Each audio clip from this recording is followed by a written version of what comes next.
नीतं पुरुषं महान्तम् आदित्यवर्णं तमसा परस्तात् तमेव विदित्वा अतिमृत्युमेति नान्यः पन्था विद्यते यनाय नान्यः पन्था विद्यते यनाय। ఓం శాంతి శాంతి శాంతి. ఓం సత్యట ప్రకాశము అధ్యాత్మ సత్సంగానికి వచ్చేసినటువంటి వారందరికీ నమస్తే, స్వాగతం, సుస్వాగతం.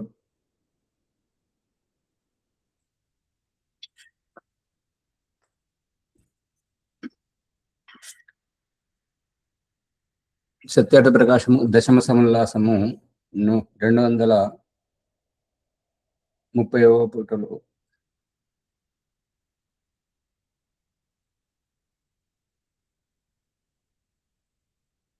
చూడండి, ఈ భక్షాభక్షములు అయిపోయింది కదా?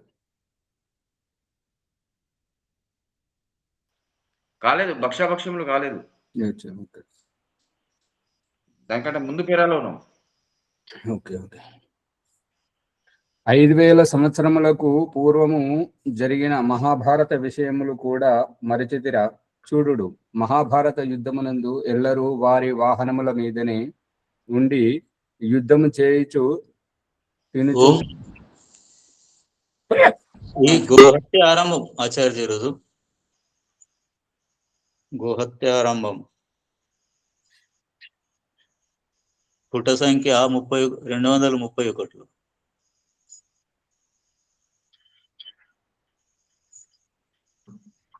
చూడండి,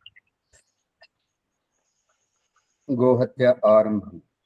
చూడుడు, ఆర్యుల రాజ్యం ఉన్నప్పుడు మహోపకారములకు గోవు మున్నగు జంతువుల హత్య జరిగేటిది కాదు. అప్పుడే ఆర్యావర్తమునందును ఇతర భూగోళ దేశములందును మానవులు మిక్కిలి ఆనందంతో ఉండేటివారు. ఏలయనగా పాలు, నెయ్యి, ఎద్దులు మున్నగు జంతువులు అధిక సంఖ్యలో ఉండుట వలన అన్నము, రసములు పుష్కలముగా లభించుచుండేటివి. ఇప్పుడు ప్రకృతి ప్రకోపం, చైనా వాళ్ళు, రష్యా వాళ్ళు చేసిన దాని తోటి భూమి అంతటా అది పెట్రోల్ కోసం తవ్వి ఇది చేస్తున్నప్పుడు ప్రకృతి ప్రకోపాలు, ఎక్కడైతే మంచు కురవాల్సిందో అక్కడ వాళ్లకు విపరీతమైన వేడి పుట్టడం వల్ల చాలా మంది చనిపోతున్నారు. చూస్తున్నారా లేదా వార్తలలో? ఓం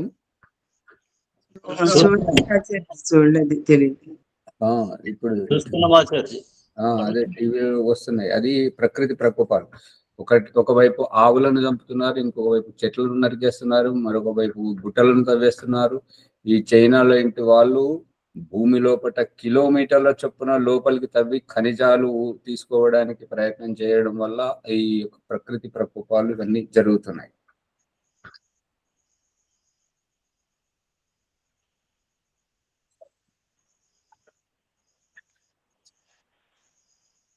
విదేశీయులు మాంసాహారములు ఈ దేశమునకు వచ్చి గోవు మున్నగు పశువులను చంపుచు మద్యపానమునర్చుచు రాజ్యాధికారులైనప్పటి నుండి క్రమముగా ఆర్యుల దుఃఖములు వృద్ధి నొందసాగెను.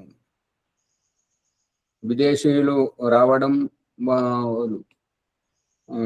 వీళ్ళు అమెరికా, ఇంగ్లాండ్ లాంటి వాళ్ళు ఏమో మంచు కురవడం వల్ల మంచుకు చలి ఎక్కువ ఉంటుంటది. ఆ చలికి వాళ్ళ ఆత్మరక్షణ కోసము వాళ్ళు మద్యం సేవిస్తుంటారు, మాంసం తింటుంటారు. ఈ అరబ్ దేశీయులకు అసలు ఇసుక తుఫాన్లు వస్తుంటాయి, నీరు అనేది ఉండదు. కాబట్టి పంటలు పండకుండా ఉండడం వల్ల వీళ్ళు ఒంటెలు, కనపడ్డ పశువులను చంపుకుంటూ వాళ్ళు తింటుంటారు. అక్కడికి వెళ్ళి ఇప్పుడు మన దేశానికి వచ్చిన తర్వాత కూడా అదే ఆచారాన్ని వాళ్ళు పాటిస్తున్నారు. అదే వారి యొక్క అవివేకం. ఎందుకు అంటే ఇక్కడ పంటలు పండుతుంటాయి, ధాన్యం ఉంటుంటది, కానీ వారు అలవాటు పడ్డటువంటి సంస్కృతిలో వాళ్ళు హింసకు పాల్పడుతున్నారు. వాళ్ళను చూసి మన వాళ్ళు నేర్చుకుంటున్నారు. ఈ విధంగా హింస అనేటువంటిది వచ్చింది.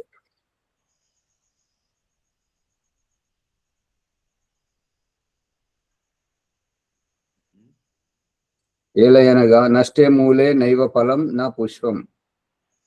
వృక్షము మూలముననే నరికిన ఫల పుష్పముల ఎక్కడ నుండి కలుగును? వృక్షాన్ని నరికేసినప్పుడు ఇక పువ్వులు ఎక్కడికి వెళ్ళి వస్తాయి, పనులు ఎక్కడికి వెళ్ళి వస్తాయి, దాని యొక్క వంశం ఎట్లా నడుస్తుంటుంటది, మన జీవనోపాధి ఎట్లా నడుస్తుంటుంటది. అందుకని అన్నిటికీ మూలం ఈ యొక్క గో సంతతి, పశు సంతతి అనేటువంటిది. ఇప్పుడు మీరు గమనించవచ్చు, ఈ సెల్ ఫోను, ఇంటర్నెట్ వ్యాపకమైన తర్వాత ఎంత వ్యాపకమవుతుందో అంత టవరు వినియోగిస్తున్నప్పుడు సహజమైనటువంటి తేనెటీగలు, కందిరీగలు, ఊరపిచ్చుకలు అన్ని దూరం అవుతున్నాయి. గమనిస్తున్నారా లేదా? గమనిస్తున్నాం.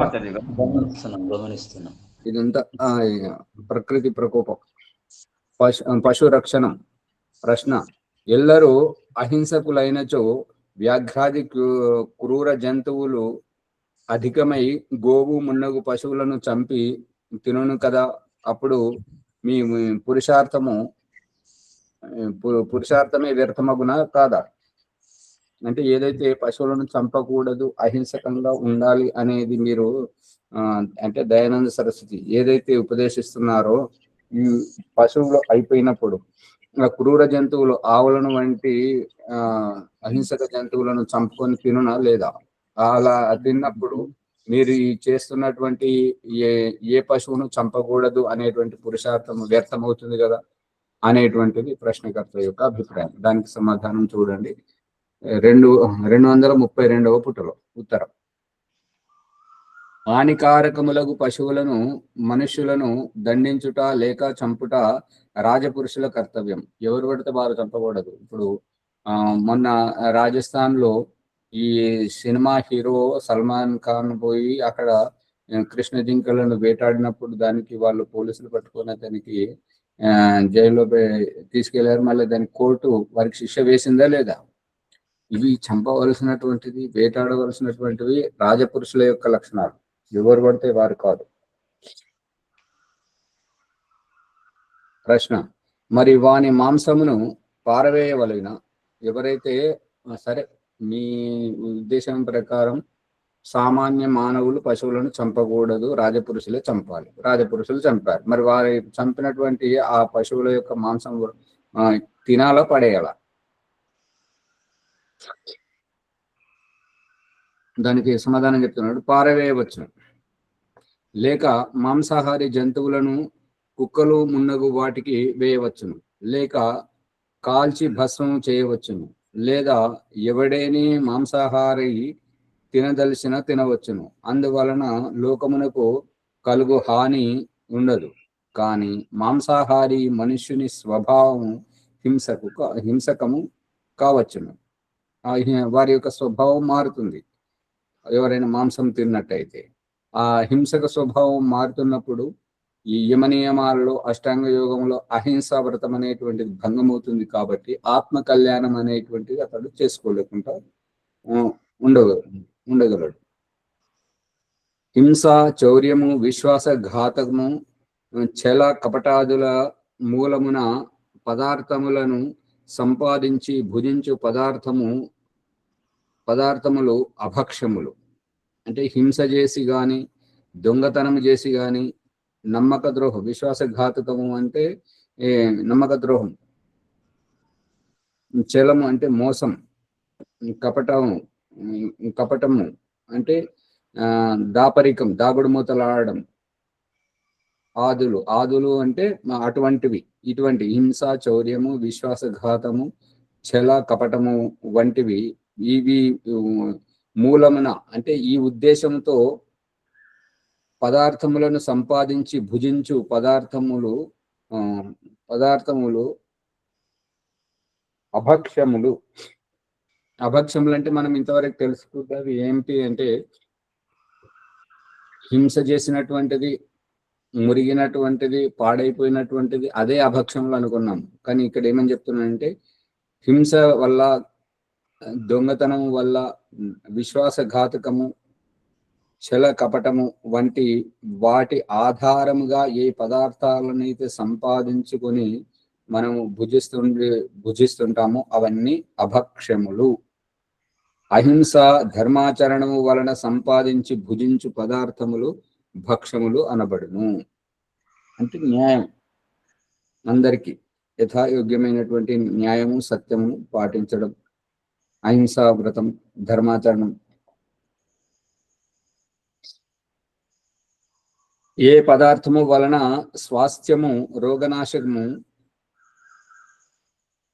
ఏ పదార్థము వలన స్వాస్థ్యము అంటే ఆరోగ్యము, రోగనాశము కలిగి బుద్ధి బల పరాక్రమాదులు వృద్ధి పొందును అట్టి తండూలములు, తండూలము అంటే బియ్యం, గోధుమలు, ఫలములు, మూలములు అంటే వేలలతో పండేటువంటివి, భూమి లోపల వెలుతురు సూర్యరశ్మి ప్రభావం లేకుండా చీకటిలో పండేటువంటి వాటిని మూలములు, కందగడ్డలు అనడం జరుగుతుంటది. పాలు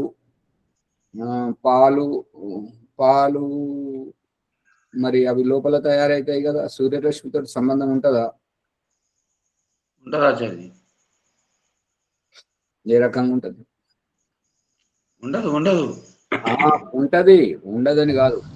ఆవు పాలకు మూపురము, ముందు కాళ్ళ పైన ఉండేటువంటి మూపురము సూర్యకిరణాలతో సంబంధం ఉంటది. పాలలో వచ్చేటువంటి పచ్చదనము అనేటువంటిది సూర్యరశ్మి ద్వారా ఈ యొక్క ఆవు ఊపురంతో గ్రహించి పాలలో వస్తుంటుంటది.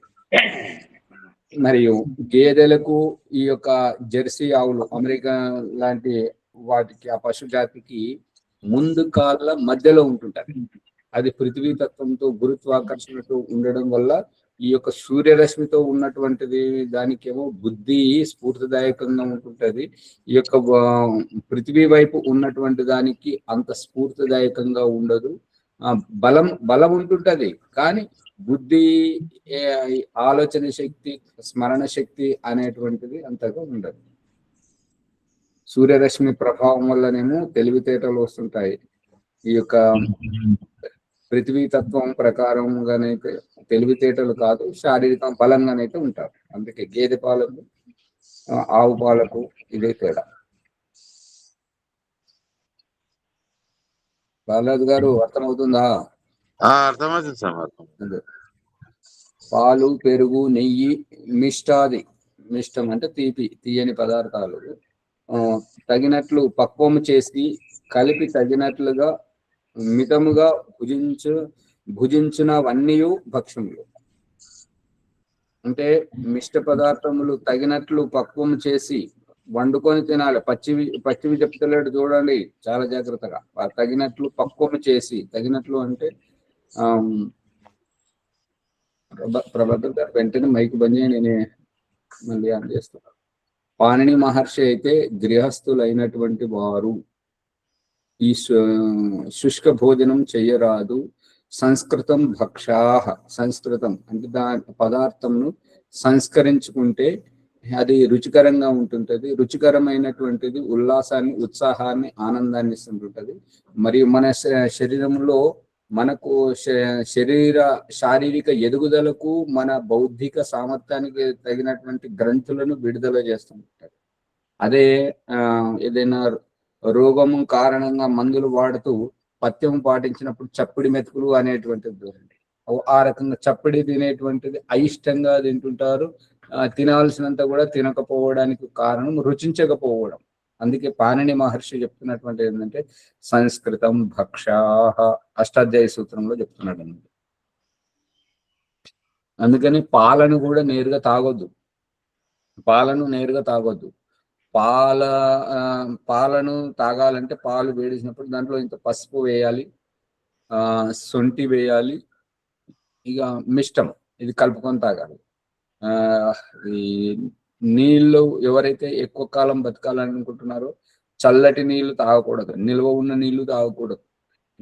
ఇప్పుడు భగవంతుడు చూపిస్తున్నటువంటి దృష్టాంతం ఏంటంటే, నేరుగా భూమిలోంచి వచ్చేటువంటిది వేళ్ళ ద్వారా చెట్లలోకి వస్తున్నది. సూర్యరశ్మి పువ్వుల ద్వారా, ఆకుల ద్వారా చెట్లోకి వచ్చి ఆ కాయలుగా మనకు కాసి ఇస్తున్నది. మళ్ళీ ఇక పశు సంతతి వాటన్నింటినీ పాలు తాగించడం, అంటే సూర్యరశ్మి తగలకుండా ఆ రకంగా.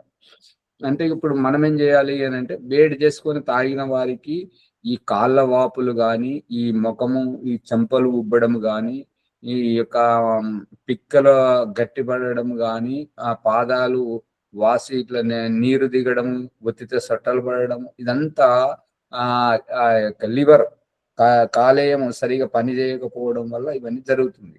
ఆ కాలేయానికి ఏంటంటే సమశీతోష్ణంగా మన శరీరం ఉష్ణోగ్రత ఎంతైతే ఉంటుంటుందో అంత వేడి మనకు ఇవ్వాలి. ఇచ్చినప్పుడు అది తొందరగా జీర్ణం చేయగలుగుతుంటది.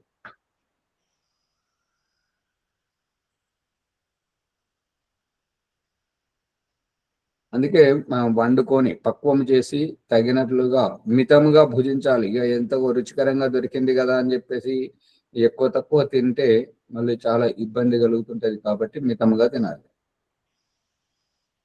ఏ ఏ పదార్థములు తన ప్రకృతికి విరుద్ధములై వికారం కలిగించునో వానిని సర్వతా త్యజింపవలెను. అంటే ఏ పదార్థం తిన్న తర్వాత మనకు పొట్ట ఉబ్బరం వచ్చి, ఆయాసం వచ్చి, అస్తవ్యస్తం అవుతుంటామో ఆ పదార్థాలను వర్జింపాలి, వదిలేయాలి.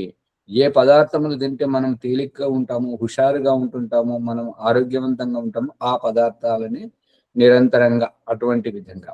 ఇక మంచి జ్ఞానవంతులు, తెలివైనటువంటి వారు, ఆయుర్వేద నిపుణులు చెప్పేది ఏంటంటే, కోమలమైనటువంటి చిగురు లాంటివి ఆకుకూరలు మరియు చెట్ల మీద పండినటువంటి పరిపక్వమైనటువంటివి, ముదిరే కంటే ముందు లేతగా ఉన్నప్పుడు బెండకాయ కానీ, ఆనపకాయ కానీ, గుమ్మడికాయ, ఏవైనా కూడా ఆ పైన ఉండేటువంటి తొక్క ముదిరే కంటే ముందే దాన్ని సేవించాలి. ఆ రకంగా లేతగా ఉన్నప్పుడు తిన్నటువంటివి. అందుకే మా మంచి వాళ్ళు ఏం చేస్తుంటారంటే, మెంతులను, పెసలను నానబెట్టుకొని మొలకెత్తించుకొని వాటిని అయితే ఒక కుక్కర్లో ఉడికించి ఆవిరితోటి ఆ పచ్చిదనం పోయేటట్టుగా ఉడకబెట్టడం కానీ, లేదంటే తాలింపుకేసి కొద్దిగా వేంపినట్టుగా, అంటే పచ్చిదనం పోవాలి, ఆ రకంగా చేసుకొని తింటుంటారు. చిన్న మెంతము ఎక్కువగా తింటుంటారు చాలా మంది మంచి వాళ్ళు. ఇక మనకు తెలియని వాళ్ళు ఏంటంటే ఏది దొరికితే తినేయడం, అది సరైనటువంటిది కాదు.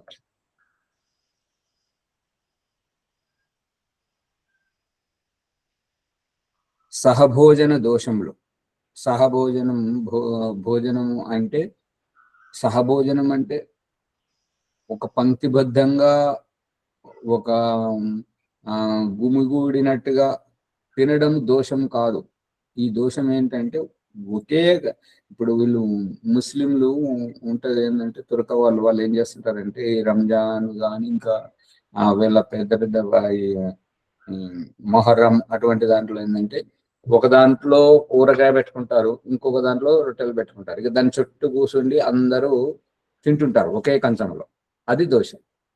దానివల్ల ఏంటంటే, ఒకరి నోటి నుండి లాలాజలం ఇంకొకరికి ఆ తినే పదార్థంలో కలవడం వల్ల అది వారు తినడంతో వీరి దోషాలు వారి దోషాలు వీరికి వస్తుంటాయి. కాబట్టి అది దోషం. ప్రభాకర్ గారు ఏమన్నా చెప్పాలా? వాళ్ళది ఇంకొకటి ఏంటంటే, ఆ తినే చేతితోటి వడ్డన చేసుకుంటారు ఆచార్య. అదే మరి అంతే.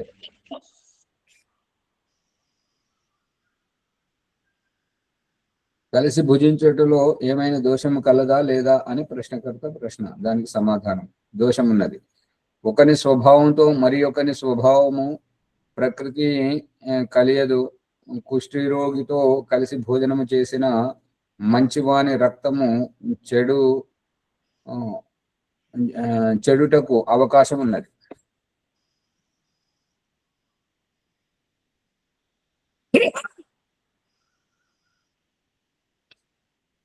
చెడు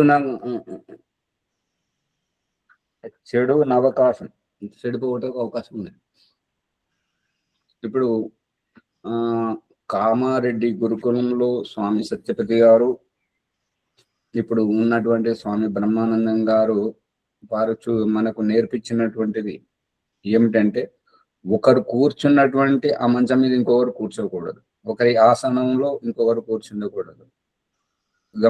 గమనిస్తున్నారా లేదా రాజమణమ్మ గారు? ఓం నమస్తే ఆచార్య. అవును ఆచార్య, అది దానికి కారణం. అట్లనే చెప్తుండే స్వామిజీ. మీ ఆసనం మీది, మీ కంచం మీది, అవును. ఒకరిది ఒకరు వాడుకో. శిబిరాలు అయితే ఎవరి కంచాలు వారి మీద తీసుకుపోదు ఆచార్య. ఆ రకం నేర్పించేది ఇదే.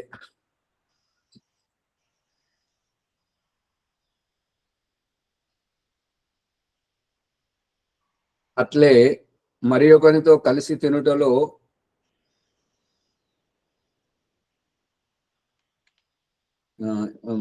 కలిసి తినుటలో చెడుయే ఉన్నది కానీ మంచి లేదు. చెడు ఏ పెట్టుకోవాలి, చెడు గే పెట్టారో అది ఏ చేసుకోండి. చెడే అన్నా సరే అదైనా సరిపోతుంది. అందువలనే నోచ్చిష్టం కస్యచిద్యద్యాత్ నా అద్యశ్చైవ తథాంతరా నా చైవాత్యశనం కుర్యాత్ నా చోచ్చిష్టం క్వచిత్ వ్రజేత్. మనుస్మృతి చెప్తున్నది ఏంటంటే, ఎంగిలి అన్నం నా ఉచ్చిష్టం కస్యచిత్ దద్యాత్, ఎంగిలి అన్నం ఎవరికి ఇవ్వకూడదు.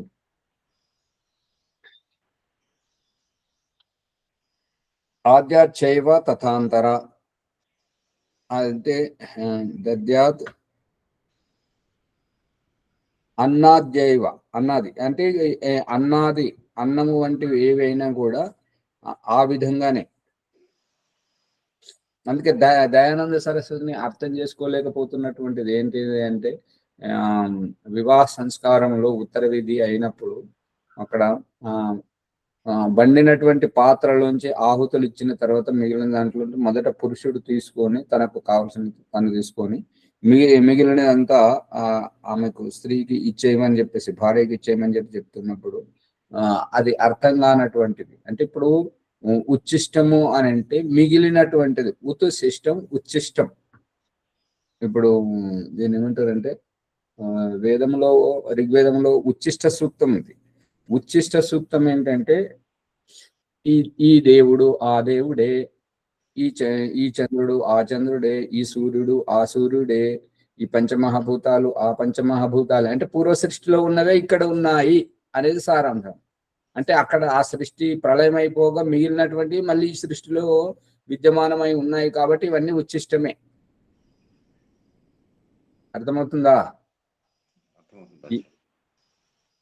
ఈ ఉచ్చిష్ట సూక్తము మంత్రాన్ని ఓంప్రకాష్ ఇహపరలోకంలో ఆ పదచ్ఛేదం ప్రతి పదార్థ సహితంగా చెప్పాడు, చూడండి. నా చైవ అత్యశనం, ఇంకా ఏదైనాను కూడా అతి అశనం అంటే ఎక్కువగా మితిమీరి శృతి మించి భోంచేయకూడదు. నా ఉచ్చిష్టం క్వచిత్ వ్రజేత్, ఇంకా ఎటువంటి ఎంగిలి పదార్థాన్ని వదలకూడదు. ఇది చాలా ప్రమాదకరమైనటువంటి విషయం. ఇప్పుడు ఏంటంటే, మొన్న అక్కడికి ముదోలు వెళ్ళాం, కర్ణాటక.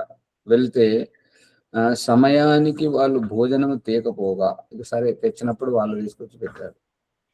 ఆ చపాతీలు తీసుకొచ్చింది ఏంటంటే పిండి పిండిగా ఉన్నది, పచ్చిగా ఉన్నది. మళ్ళీ నలిస్తే మళ్ళీ బుద్ధగా తయారవుతుంది, మళ్ళీ అంత పచ్చిగా ఉన్నది.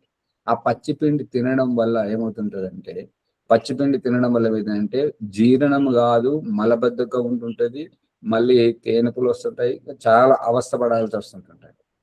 అది భగవంతుడు చూపిస్తున్నటువంటిది ఏంటంటే, వరి అన్నం ఇప్పుడు పాణిని మహర్షి చెప్తుంటాడు. పాణిని మహర్షి తోటి ప్రసిద్ధం ఏంటంటే, ఓదన భక్షాపానినీయాహ ఓదన ప్రియాపానినీయాహ. పాణిని శిష్యులు ఎవరు అంటే అన్నమును ఇష్టపడేటువంటి వారు. అన్నము ఏమిటి అంటే, ఎట్లా తయారవుతుందంటే, వరి ధాన్యాన్ని, ముడి ధాన్యాన్ని నీటి సంయోగంలోకి తీసుకెళ్లడం, నానబెట్టడం, ఆ తర్వాత నానినటువంటి వాటిని ఆ మొలకలు ఎత్తింపజేయడం, ఆ మొలకలను మళ్ళీ పొలంలో చల్లడం, మళ్ళీ నీటి సంయోగానికి తీసుకెళ్లడం, ఆ వరి అంతా నీటితోటి పండించడం, మరి ఆ ఓ పండినటువంటి వరి ధాన్యాన్ని తీసుకొచ్చి బియ్యము పట్టించిన తర్వాత మళ్ళీ నీళ్ళలో నానబెట్టడం, నీళ్ళలో ఉడికించడం, ఆ నీటి సంయోగంలో పువ్వులాగా విప్పుకున్నటువంటి ఆ మెతుకులను తినేటప్పుడు మళ్ళీ దానికి రసయుక్తమైనటువంటి శాకంతో మళ్ళీ దాన్ని అరిగించుకోవడానికి నీటి సంయోగంలోనే ఉండాలి, రస సంయోగంలో ఉండాలి ఆహారం. ఇక గోధుమల వరకు వస్తే గోధుమలు, జొన్నలు ఏవైతే ఉంటుంటాయో వీటిది ఏంటంటే ఇవి ముడి ధాన్యాలుగా ఉన్నప్పుడు వీటిని పిండి పట్టించిన దాంట్లో మళ్ళీ దాన్ని పదార్థం తయారు చేయాలంటే దాంట్లో నీళ్లు పోయడం, ఆ నీళ్లు పోసి మనం రొట్టె పూరి లాంటివి చేసినప్పుడు ఏంటంటే పూరి చేసినప్పుడు వేడి వేడి నూనెలో వేయడం, నెయ్యిలో వేయడం, మరి రొట్టె చేసినప్పుడు పెంక మీద వేయడం. ఆ పెంక మీద వేసేటువంటి ఉద్దేశం ఏమిటి అంటే వేసినటువంటి నీరు ఆవిరైపోవాలి. ఇప్పుడు వీళ్ళు తీసుకొచ్చినటువంటి రొట్టె ఏంటంటే ఆలస్యంగా తీసుకొచ్చారు, ముందర పెట్టారు. ఇప్పుడు అందరు ముంగట ఈ రొట్టె బాగలేదని చెప్తుంటామా, మీరు సరిగా కాలవలేదని చెప్తుంటామా, అది మనం భరించాలి. ఎందుకంటే గడప దాటాలి అంటే వాళ్ళ మనసును ఒప్పించదు, వాళ్ళు ఏదో శ్రద్ధతో పెడుతున్నారు. ఆ రూపకంగా తీసుకొచ్చి పెట్టారు. ఇక ఆ ఇచ్చేటువంటిది ఆ రకంగా మనం స్వీకరించడం వల్ల ఏంటంటే వాళ్ళు పెట్టడం, వాళ్ళ ధనం వాళ్ళు పెడుతున్నారు, అది తీసుకుని ఏం పెడుతున్నారు వాళ్ళకి అవగాహన లేదు. ఇప్పుడు తెలంగాణలో నేను చాలా వరకు వెళ్ళి చూశాను, తెలంగాణ కాదు ఇతరుల వల్ల గురుకులాలలో నుండి వచ్చినటువంటి వాళ్ళు రాత్రిపూట చపాతీ తినాలి అని తింటుంటారు. కానీ వాళ్ళ రొట్టెలు ఏవి కాలం ఇటు అటు దొలుస్తుంటారు. అది అది సరి అయినటువంటి సమయం తెలియనందువల్ల అటు ఇటు నల్లటి మచ్చలు పడగానే కాలిందని అనుకుంటారు. రొట్టె పొంగాలి, విప్పుకోవాలి, ఆవిరి లోపల ఉండి దానిలో ఉన్న పచ్చిదనాన్ని ఆవిరి చేస్తే అది మంచి పరిపక్వం అవుతుంది, మాడాల్సిన పని లేదు. ఇది గురుకులాలలో చూపిస్తుంటారు, కానీ అది పసిగడ చపాతీ తినాలిగా చపాతీ తీసుకొచ్చి పెడుతుంటారు. అది ఏమైంది అనేది ఆ పదార్థం గురించి మనకు తెలుసు, మనం చెప్తే వాళ్ళు బాధపడతారు, మా భోజనం మీకు నచ్చలేదు అని అంటుంటారు. కానీ వాళ్ళు ఎలా చేసింది అనేది వాళ్ళకి తెలియాలి. ఆ రకంగా అవస్థపడాల్సి వస్తుంది.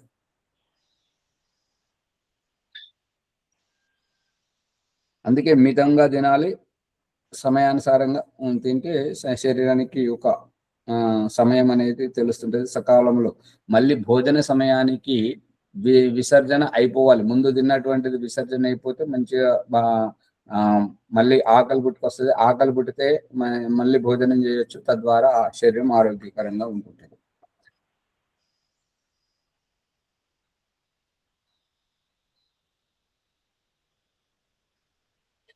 ఉచ్ఛిష్టము ఒకరు తినగా మిగిలినదియు తినరాదు, భోజనానంతరము ముఖము చేతులు కడుగు కొనక ఇటునటు పోరాదు. ఇప్పుడు దయానంద సరస్వతి వివాహ సంస్కారంలో నేర్పించినటువంటిది ఏంటంటే, ఇంటికి వచ్చినటువంటి అతిథి వరుడు వచ్చాడు, అతనికి భోజనం చేయించేటప్పుడు ఏమని చెప్పారు అంటే, చేతులు కడిగి భోజనం కంటే ముందు చేతులు కడగాలి, మరి భోజనం తర్వాత కూడా చేతులు కడగాలి. ఇక అక్కడ చెప్పినటువంటి రహస్యం ఏంటంటే, ఒక శుద్ధమైన పాత్రలో చేతులు కడిగి పక్కకు పెట్టించమని చెప్పాడు అక్కడ. ఇక వీళ్ళేం చేస్తారు, పోయి నడకలుపుకోండి అని చెప్పేసి వచ్చినటువంటి వాడు ఎవడో ఏ ఉద్దేశంతో వచ్చాడో ఏమీ తెలియదు, ఇల్లంతా తిప్పుతుంటాడు. వాళ్ళ వాష్ బేసిన్ ఒక చోట ఉంటది, వాళ్ళు కాళ్ళు కడుక్కునేది చేతులు కడుక్కునేది ఒక చోట ఉంటుంటది. అది ఆ రకంగా ఇల్లు తిప్పకూడదు, అపరిచితుల్ని ఇంట్లోకి రానివ్వకూడదు అనేటువంటి ఉద్దేశంతో. ఎందుకంటే స్త్రీలు ఉంటారు, పిల్లలు ఉంటుంటారు, మరి వాడి ఉద్దేశం సరిగా లేనప్పుడు, ఇప్పుడు మన ముందట వచ్చాడు సరే అన్ని చూసుకుంటాడు ఇల్లు తిరిగి, కానీ మనం లేనప్పుడు వచ్చి ఇదివరకు వచ్చాడు కదా, అమ్మ నాన్న ఉన్నప్పుడు వచ్చారు కదా అని చెప్పి పిల్లలు ముసలి వాళ్ళంతా నమ్ముతారన్నట్టుగా. వాడు దొంగ బుద్ధితో వస్తే మరి ఇల్లు ఎందుకు చూపెట్టాలి అతనికి? అందుకని అతడు ఎక్కడికైతే వస్తాడో అతనికి ఇంటి గుమ్మమ్మ దగ్గరే నీళ్లు పెట్టాలి, కాళ్ళు కడుక్కోవడానికి, భోజనం చేయడానికి ఒక పాత్ర తీసుకుపోతే ఆ పాత్రలో చేతులు కడుక్కోవాలి. భోజనం చేసిన తర్వాత కూడా పాత్రలో కడిగి అవి మనం తర్వాత పడేయవచ్చు. ఆ పాత్ర కూడా శుద్ధంగా ఉండాలి, ఏదో అది బాత్రూంలో ఉన్నటువంటి ఏదో పాత్ర తీసుకురావడం కాదు, శుద్ధమైనటువంటిది ఉండాలి. ఆ రకంగా పాత్రలో కడిగించాలి, ఇల్లు తిప్పకూడదు. అర్థమవుతుందా అమ్మగారు? అవుతుందా సరే? ప్రశ్న, గురోరుచ్చిష్ట భోజనం, ఈ వాక్యమునకు అర్థమేమి? గురువు యొక్క ఉచ్చిష్ట భోజనం అనేటువంటి ఈ వాక్యమునకు అర్థం ఏంటని చెప్పేసి అడుగుతున్నాడు. ఉత్తరం, గురువు భోజనము చేసిన పిమ్మట వేరుగా మిగిలి ఉన్న శుద్ధ అన్నమును శిష్యుడు భోజనము చేయవలయునని దీని అర్థము. ఈ రహస్యం ఎక్కడ వచ్చిందంటే వేదారంభ సంస్కారంలో భిక్ష అడుగుతుంటాడు అన్నట్లు. వచ్చినటువంటి వారిని, తల్లిని, తండ్రిని, బంధువులను అందరినీ భిక్ష అడిగిన తర్వాత ఆ యొక్క ఎంతైతే భిక్షలో ఏకత్రితం అవుతుందో అది తీసుకెళ్లి గురువు దగ్గర పెడితే ఆ గురువు దాంట్లోంచి తనకు అవసరం ఉన్నంత తీసుకొని మిగిలినంతా శిష్యునికి, ఆ బాలకునికే ఇవ్వాలి. కానీ ఇప్పుడు వేదారంభ సంస్కారం చేసేవారు ఏంటంటే వాళ్ళు అన్నము అవేవి పెట్టరు, అది డబ్బులు ఇస్తుంటారు, పనులు వేస్తుంటారు, అదన్నీ తీసుకుపోయి గురువు గారికి పెడితే గురువుగారు తనది ఇంటికి తీసుకుపోతారు. ఇది ఇక్కడ జరుగుతున్నటువంటిది. గమనిస్తున్నారా లేదా? గమనిస్తున్నాం ఆచార్య. అది జరుగుతుంది. మీకు అక్కడ పుట్టినటువంటి అన్నాడు గురువు రుచిష్ట భోజనం అనేది ఇటువంటిది. ఇక్కడ దయానంద సరస్వతి వ్యాఖ్యానం చేస్తున్నాడు ఏమంటే, గురువు భోజనం చేసిన పిమ్మట వేరుగా మిగిలి ఉన్న, అంటే ఆయన కంచంలో మిగిలిచ్చినటువంటి, తినగా మిగిలిచ్చినటువంటిది కాదు సుమా, మిగిలిన కానీ అది అర్థం చేసుకోవాలి. ఉచ్చిష్టం అంటే ఎంగిలి తినగా, అంటే వేరే గిన్నెలలో పెడతాం కదా ఆచార్య, అది తినాలని. వేరే గిన్నెలలో పెట్టడం ఏంటమ్మా గారు? ఇప్పుడు కంచంలో కాకుండా ఆచార్జీ, కంచంలో కాకుండా గిన్నెలలో పెడతాం కదా, అది తినాలని. అది కాదు ఇక్కడ ఉద్దేశం. ఏ వంట పాత్రలు అయితే వంట చేస్తుంటారో దాంట్లోంచి కొంత తీసుకున్న తర్వాత, వారు తీసుకున్న తర్వాత మిగిలింది కదా, దాని గురించి చర్చ ఇక్కడ. మీరు ఏ పాత్రలు పెడతారనేది కాదు. అమ్మగారు, ఒక్కొక్కరి పరిస్థితి ఎలా ఉంటుంటది అంటే మునిషి ప్రేమచంద్ గారు రాస్తుంటారు వారి పుస్తకాలలో, కటిక పేదరికములో ఒక్క చీర ఈ ఇద్దరు తల్లి కూతుర్లు కట్టుకొని, ఒకరు కట్టుకొని బయటకు వచ్చినప్పుడు ఇంకొకరు లోపల ఉండాల్సిందే. అటువంటి కఠిన పరిస్థితి వస్తుంటది. మరి ఇంకొక పాత్రలో పెట్టాలంటే అన్ని పాత్రలు ఎక్కడికి వెళ్ళి తెస్తారు? ఇది అందరికి వర్తించేటట్టుగా చెప్పాలి కానీ కొందరికి వర్తించేటట్టుగా చెప్పకూడదు మన సిద్ధాంతం. ఇంకా కొన్ని పరిస్థితులు ఏంటంటే దర్వాజా పరదా వేసుకొని లోపల ఉంటారు, వాళ్ళు ఎంత పేదరికాన్ని అనుభవిస్తున్నారు. అటువంటి విషయాలు మన దృష్టికి తీసుకొస్తున్నాడు అన్నట్టు ప్రేమచంద్ గారు. పెడతాం కదా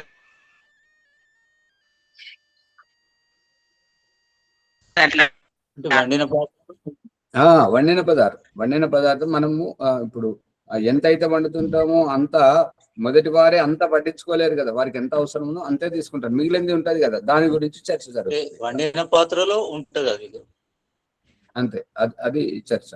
ఇప్పుడు విద్యార్థి జోలి సంచి లాగా కట్టుకొని భిక్ష అడుగుతాడు కదా, అడిగింది ఎంతైతే లభిస్తుంటుందో దాంట్లో అది మొత్తం తీసుకెళ్లి గురువు ముందు పెడితే గురువు దాంట్లోకి వెళ్ళి తనకు కావాల్సినంత తీసుకొని మిగతా అంతా శిష్యునికి ఇచ్చేస్తాడు అన్నట్టుగా. దాని గురించి చర్చ జరుగుతుంది. అంతేగాని మీరు వేరే పాత్రలో పెట్టింది అంటే అక్కడ మీరు వేరే పాత్రలో పెట్టడం అంటే మీరే పక్షపాతం వహిస్తున్నారు అనే సందేశం వస్తుందమ్మ. వేరే పాత్రలో పెట్టింది చర్చే కాదు ఇక్కడ. దాంట్లో తీసినప్పుడు మిగిలినది దాని గురించి చర్చ.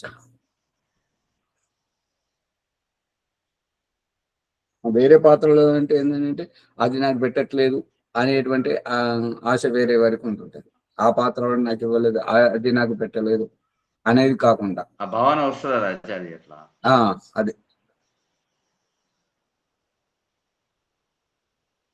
అందుకని ఇక్కడ గురువు ఉచ్చిష్ట భోజనం అనేది అంటే గురువు తీసుకోగా మిగిలినటువంటిది. ఇక భార్యాభర్తల మధ్యలో అక్కడ ఏంటంటే భర్తకు వడ్డించిన తర్వాత ఆయన చాలు అన్నప్పుడు ఆయన కంచములో ఆయన విడిచిపెట్టిన దాన్ని ముట్టకూడదు, అది ఎంగిలి పదార్థమే. కానీ వండినటువంటి పాత్రలు వారికి పెట్టగా మిగిలినదో అది, దాని గురించి చర్చ. అదే ఆ విషయాన్ని వివాహ సంస్కారంలో ఉత్తర వేదిలో అక్కడ చెప్పడం జరిగింది. ఉచ్చిష్టం అనేది దాని గురించి. ఇప్పుడు బ్రహ్మంగారి కాలజ్ఞానంలో కానీ ఇంకా చాలా మంది ఏం చేస్తుంటారంటే కొత్తగా పెళ్ళైనటువంటి వారికి కావాలని అందరి ముంగట వీరి కంచం నుంచి వారికి తినబెట్టడం, వారి కంచం నుంచి వీరికి తినబెట్టడం, ఇది అశిష్ట వ్యవహారం నేర్పిస్తున్నారు.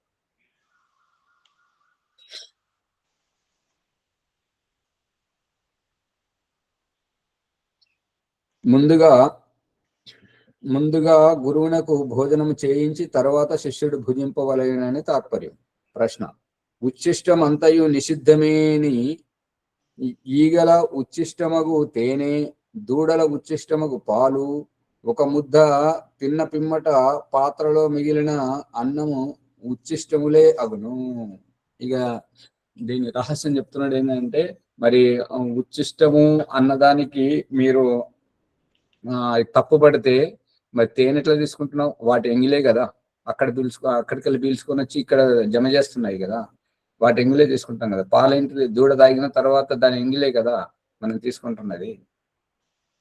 ఇవన్నీ చూపిస్తున్నాడు అన్నట్టుగా. ఒక ముద్ద తిన్న తర్వాత రెండవ ముద్ద ఎంగిలే కదా. అర్థం కావట్లేదా? అవుతుందండి, అవుతుంది.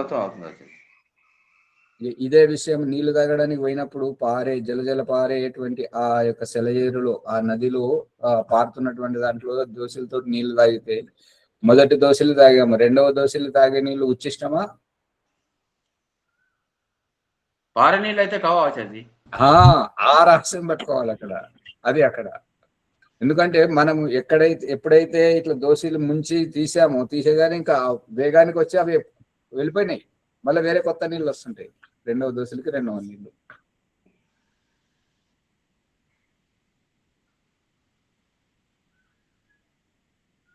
ఉచ్చిష్టమగు పాలు, ఒక ముద్ద తిన్న పిమ్మట పాత్రలో మిగిలి ఉన్న అన్నము ఉచ్చిష్టములే అగును. వానిని కూడా మనము తినకూడదు కదా ఈ రకంగా అని ప్రశ్నకర్త ప్రశ్నిస్తున్నాడు. దానికి సమాధానం చెప్తున్నాడు దయానంద సరస్వతి. చూడండి, తేనె ఉచ్చిష్ట మందము, కానీ అది అనేక ఔషధముల సారమగుట వలన గ్రాహ్యము. అది ఉచ్చిష్టం కాదని అనట్లేదు. కాకపోతే అనేక వృక్ష వనస్పతుల యొక్క గుణధర్మాలను ఏకత్రితం చేశాయి కాబట్టి అది ఔషధం యుక్తంగా ఉంటుంటది కాబట్టి దాంట్లో దోషం లేదు అని చెప్తున్నాడు.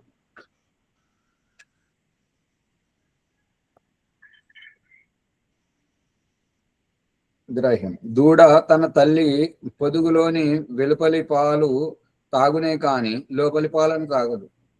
ఇది రహస్యం. ఇప్పుడు సమిధాదానం చెప్పండి. సమిధాదానం ఎంతమందికి చేయడం వచ్చు? సమిధాదానం చేయడం ఏంటంటే, సమిధను తీసుకొని నేతిలో ముంచిన తర్వాత ఆ ముంచినటువంటి భాగం ఎక్కడ పెట్టాలి?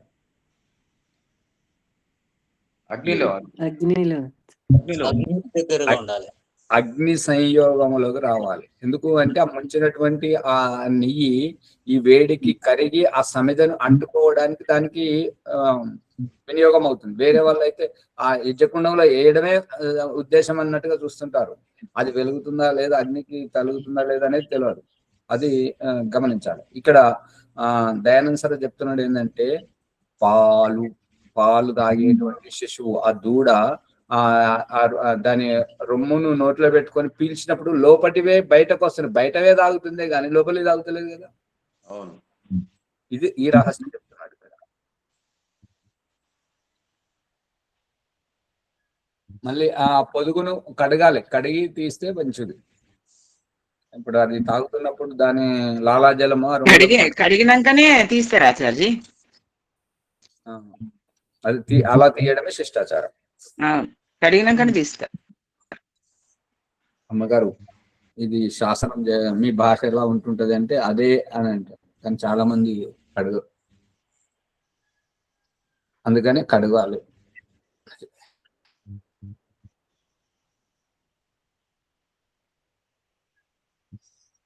దూడ తన తల్లి పొదుగులోని ఇట్లా పీలువగానే లోపల నుంచి బయటకు వస్తాయి. వచ్చినటువంటి ఆ వెలుపలి పాలు త్రాగునే కానీ లోపలి పాలను త్రాగదు, కాబట్టి ఉచ్చిష్టము కాదు. దూడ తాగిన పిమ్మట తల్లి పొదుగును నీళ్లతో కడిగి పరిశుద్ధముగు పాత్రయందు పిండ బలహీనం. ఇక తన ఉచ్చిష్టము తనకు వికార కారకమును కాదు. ఇక మన ఎంగిలి మనం ఒక ముద్ద అన్నం తిన్న తర్వాత మళ్ళీ రెండవ ముద్దకు అది మొదటి ముద్దతోటి ఎంగిలి అయిపోయింది కాబట్టి ఇది మనకు ఆ ఎంగిలేమి కాదు, అది దాన్ని తినవచ్చు, వికారయుక్తం ఏమి కాదు. వేరే వాళ్ళకి తినాలంటే వికారయుక్తం అవుతుంది, దానికి దూరంగా ఉండాలి, కానీ మనకు వికారయుక్తం కాదు. ఒకరి ఎంగిలి మరి ఒకరు తినకూడదనట. ప్రభాకర్ గారు కుయ్యి అంటున్నది మైకు బంధు పెట్టండి. న్యాయం. ఒకరి ఎంగిలి మరొకరు తినకూడదు అనుట న్యాయం. ఏలయన తన ముఖము, ముక్కు, చెవి, కన్ను, గుహ్యేంద్రియముల మలమూత్రాదుల అంటుట అసహ్యము కాదు. తన ముక్కు, చెవి, కన్ను, గుప్త ఇంద్రియములు మలమూత్రాదులను అంటుట అంటే ముట్టుకొనుట అసహ్యము కాదు. అంటే మరి అది శుద్ధి చేసుకోవాలి కాబట్టి మనం చెయ్యి పెట్టి ఇస్తున్నాడు, కానీ ఇతర మలమూత్రాదులను అంటుట యందు అసహ్యం కలుగును. ఇప్పుడు రహస్యం ఎక్కడ ఉన్నదంటే, పిల్లలను శుద్ధి చేసినప్పుడు, అనారోగ్యంతో ఉన్న వారిని శుద్ధి చేసినప్పుడు అక్కడ చెయ్యి పెట్టడానికి, కడగడానికి ఎట్లయితే అసహ్యం వేస్తుంటుంటుందో దాన్ని చేతులను శుభ్రం చేసుకోవాలి. కానీ మనది మనము చేసుకుంటున్నప్పుడు, శుద్ధి చేసుకుంటున్నప్పుడు కూడా చేతిని శుభ్రంగా చేసుకోవాలి. మనది మనము శుద్ధి చేసుకున్నప్పుడు చేయి పెట్టేటప్పుడు మనకు అది తప్పదు కాబట్టి అది మనకు అసహ్యం వేయదు, ఎందుకంటే అలవాటు అయిపోతుంది. అయితే వేరే వాళ్ళకి చేయడానికి మాత్రం అక్కడ ఇంకా అసహ్యం ఎక్కువ వేస్తుంటారు. అందుకే కొత్తగా పెళ్ళైనటువంటి వాళ్ళు దంపతులకు సంతానం పుడితే ఆ శుద్ధి చేయడానికి ఎక్కువ వారు కాకుండా వాళ్ళ అమ్మతోటి చేయిస్తుంటారు, ఇంకా పని మనుషులతో చేయిస్తుంటారు. ఎందుకంటే అసహ్యం. అందుకే అది ఇక అలవాటైనాక తప్పదు. కానీ ఇక్కడ సారాంశం ఏంటంటే, తర్వాత అయినా సరే సబ్బు పెట్టి చేతులను శుభ్రంగా కడుక్కోవాలి. కొంతమంది అయితే నీళ్ళతోటి కడుక్కొని వచ్చేస్తుంటారు, అది మంచిది కాదు. గమనిస్తున్నారా లేదా? గమనిస్తున్నాం ఆచార్య. అది దాన్ని కాబట్టి తన ఎంగిలి తనకు వికారము కాదనుట విపరీతము కాదు. కాబట్టి ఇతరుల ఉచ్చిష్టమును ఎంగిలిని తినకుండుట మనుషులకందరకు ఉచితం. ఇప్పుడు ఇంటింటికి తిరిగి అడుపు తినేవారు కానీ, ఆ ఎంగిలి స్తరాకుల్లో ఏరుకు తినేవారు కానీ, అంటే వారి పరిస్థితి ఆ రకంగా ఉన్నది, వారికి అది దొరకడమే మహా గొప్ప. ఇక అది ఉచ్చిష్టం అనుకుంటే వాళ్ళు బ్రతకలేరు. అలాగని అందరూ అలాగే బ్రతకాలని కాదు. ప్రశ్న: స్త్రీ పురుషులు కూడా పరస్పరం ఉచ్చిష్టం తినకూడదా? ఉత్తరం: తినకూడదు. నమస్తే. ముందుకు తీసుకెళ్ళి సమయం చూడట్లేదు, గమనించగలరు. ఓం సర్వేభ్యో నమస్తే. సత్యార్థ ప్రకాశం దశమ సముల్లాసము నుండి భక్షాభక్ష విషయములు అనేకం తెలుసుకుంటున్నాం. తన ప్రకృతికి అనుకూలమైన ఆహార పదార్థాలు తీసుకొని ఆరోగ్య లాభాన్ని పొందాలనే విషయం ఈ ఎపిసోడ్ ద్వారా తెలుసుకున్నాం. సహభోజన దోషములు ఏమేమున్నాయి అనే విషయాలు చాలా వివరంగా, ఎంతో లోతైన విషయాలను కూడా మనం ఈ ఎపిసోడ్లో నేర్చుకుంటున్నాం. అందుకే ఈ ఎపిసోడ్ను మనం అందరికీ షేర్ చేద్దాం, లైక్ చేద్దాం, సబ్స్క్రైబ్ చేసి గంట సింబల్ నొక్కి ఈ జ్ఞానాన్ని అందరికీ పంచాలని మనవి. ఈ విషయాలన్నీ మనకు ఎంతో ఉపయోగకరంగా ఉన్నాయి. ఆచార్య గారు వీటి యొక్క వివరణ చాలా లోతుగా ఇచ్చినందుకు వారికి ధన్యవాదములు. ఇంకేమైనా సందేహాలుంటే ప్రశ్నలు కామెంట్ బాక్స్లో రాసి సందేహం నివృత్తి చేసుకోవాలని కోరుచున్నాం. ఈనాటి వైదిక సంధ్య బ్రహ్మ సాక్షాత్కారం 2వ బ్యాచ్ నుంచి ఎవరున్నారు? లక్ష్మణ్ గారు లేనట్టున్నారు ఈరోజు. మరి ఇంకెవరైనా చేయించచ్చు? నేను చేయిస్తాను ప్రభాకర్. సరే. వర్చలమ్మ గారు వైదిక సంధ్య చేయిస్తారు.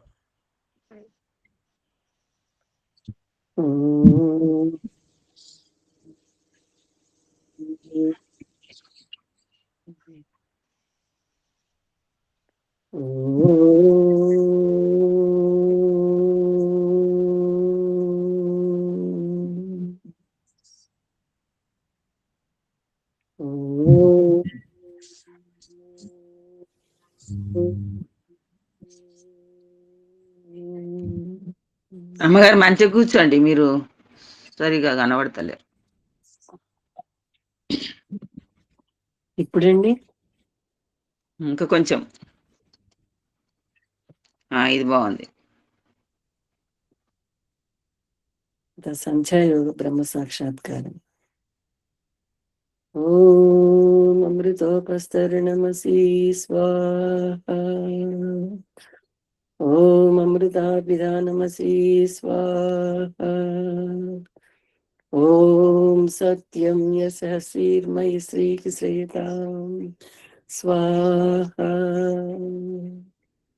ఆచమన మంత్రాః.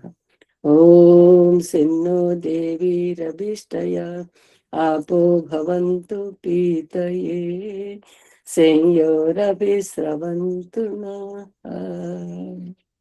అద ఇంద్రియ స్పర్శ మంత్రాః. ఓం వాక్కు వాక్కు. ఓం ప్రాణః ప్రాణః. ఓం చక్షు చక్షుః. ఓం స్తోత్రం స్తోత్రం. ఓం నాభిః. ఓం హృదయం. ఓం కంఠః. ఓం శిరః. ఓం బాహుభ్యాం యశోబలం. ఓం కరతల కరపృష్ఠే. పదమార్చన మంత్రాః. శిశు అభ్యర్థన పరమేశ్వర సందేశం. ఓం భూః పునాతు శిరసి. దుఃఖదాయ పరమేశ్వర జీవత్ ప్రార్థన. ఓం భూః పునాతు శిరసి. దుఃఖదాయక ప్రారంధం అనే నీ పూర్వజన్మ కర్మఫలాన్ని పవిత్రం చేసుకో. ఓం భువః పునాతు నేత్రయోః. భువః ఓ దుఃఖనాశిక పునాతు నేత్రయోః.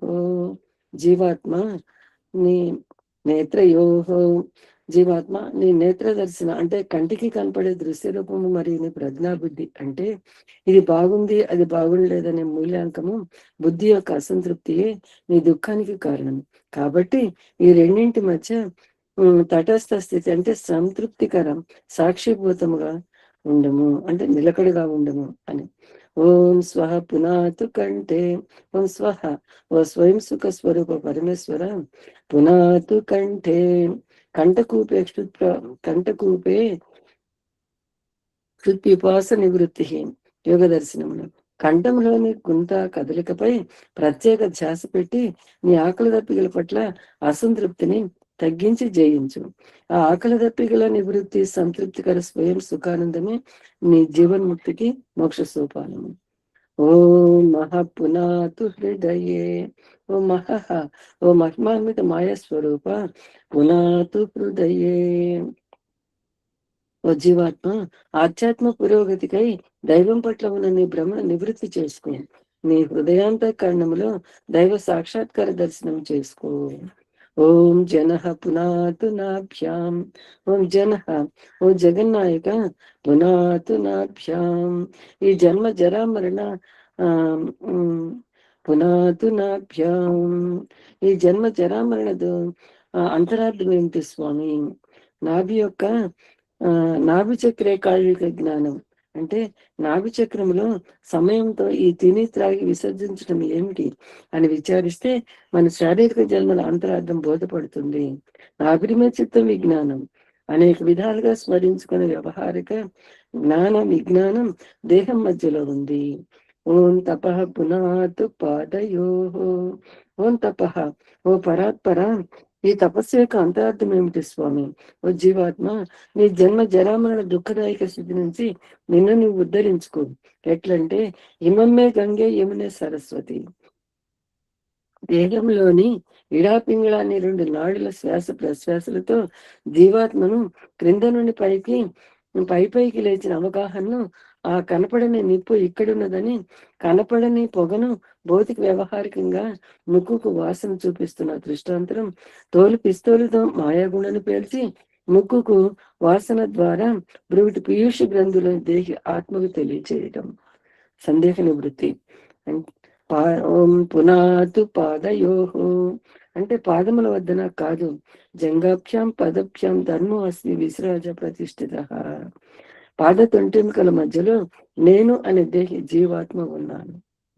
ఆత్మ సాక్షాత్కారం, ఇప్పుడు పరమాత్మ సాక్షాత్కారం. ఓం సత్యం పునాతు పునఃశిరసి. ఓం సత్యం అవినాశైన సత్య స్వరూప పునాతు పునఃశిరసి.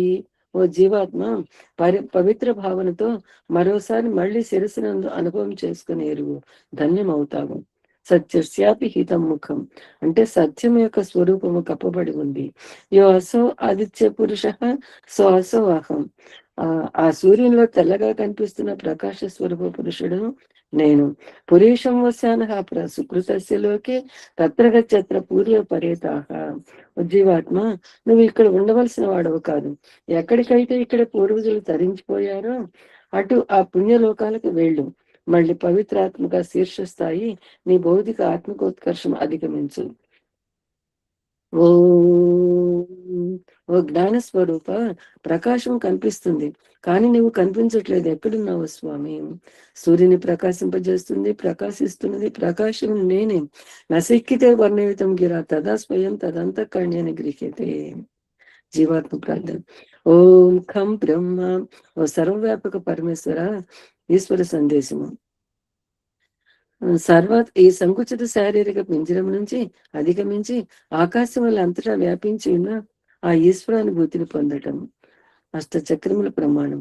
అష్టచక్రాన్నవ ద్వారా దేవానాం పురయోధ్య తస్యాం హిరణ్యయే కోసే స్వర్గో జ్యోతిషావృత. 8 చక్రములు 9 రంధ్రాల ఇంద్రియాల అయోధ్య అంటే యుద్ధము చేయదగిన పురము. అందులో స్వర్గం అనే స్వర్ణమయ ఆవాసం జ్యోతితో ఆవరించింది. 7 అంతస్తుల అంతరయాత్ర. ఓం భూః ఓం భువః ఓం స్వః ఓం మహః ఓం జనః ఓం తపః ఓం సత్యం. కమర్షణ. ఓం రితం చ సత్యం చ భీతా తపసో చ జాయత తతో రాత్ర జాయత తతః సముద్రోర్ణవః సముద్రాదర్ణవా తది సంవత్సరో జాయత అహోరాత్రాణి విదదద్విశ్వస్య మిషతో వసి. ఓం సూర్యా చంద్రమసౌ ధాత యథా పూర్వమకల్పయత్ దివం చ పృథివీం చ అంతరిక్షమదో స్వః. ఓం శన్నో దేవీరభిష్టయా ఆపో భవంతు పీతయే సంయోరవిస్రవంతు నః. అద మనసా పత్యము మంత్ర. ఓం ప్రాచీదిగగ్నిరధిపతిరసితో రక్షితాదిత్యా ఇషవః. తేభ్యో నమో అధిపతిభ్యో నమ రక్షత్రిభ్యో నమ ఋషిభ్యో నమయేభ్యో అస్తు. యోస్మాన్ ద్వేష్టియం వయం ద్విశ్వస్తం వో జంభే దద్మః. ఓం దక్షిణాదిగింద్రోధిపతి తిరస్థిరాజీ రక్షితా పితర ఇషవః. తేభ్యో నమో అధిపతిభ్యో నమ రక్షత్రిభ్యో నమ ఋషిభ్యో నమయేభ్యో అస్తు. యోస్మాన్ ద్వేష్టియం వయం విశ్వస్తం వో జంభే దద్మః. ఓం ప్రదీచి దిక్కు వరుణోధిపతి పృదాకు రక్షితానమిషవః. తేభ్యో నమో అధిపతిభ్యో నమ రక్షత్రిభ్యో నమ ఋషిభ్యో నమయేభ్యో అస్తు. యోస్మాన్ ద్వేష్టియం వయం విశ్వస్తం వో జంభే దద్మః.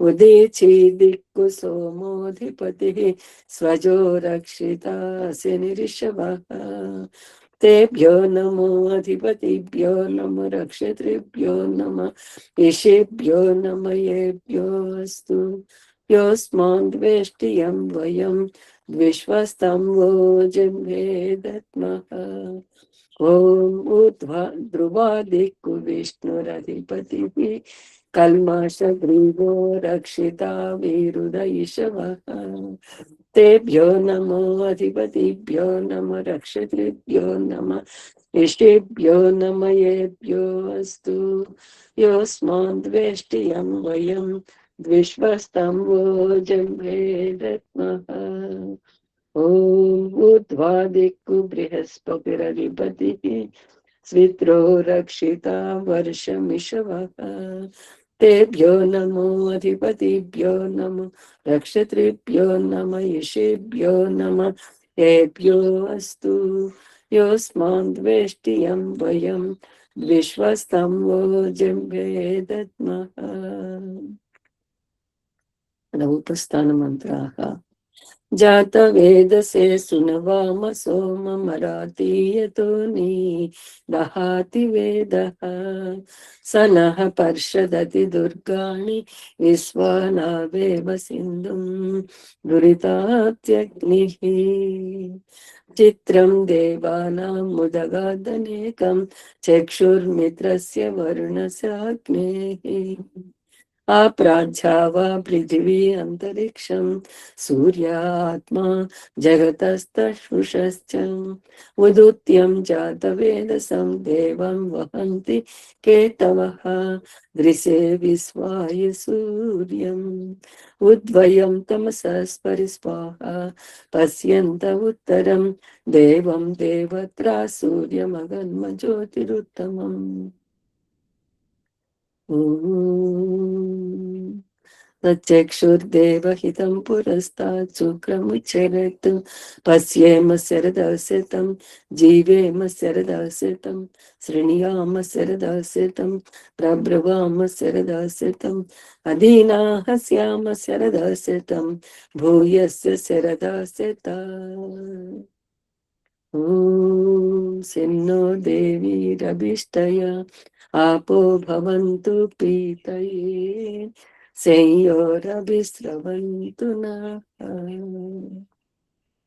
ॐ भूर्भुवः स्वः तत्सवितुर्वरेण्यं भर्गो देवस्य धीमहि धियो यो नः प्रचोदयात्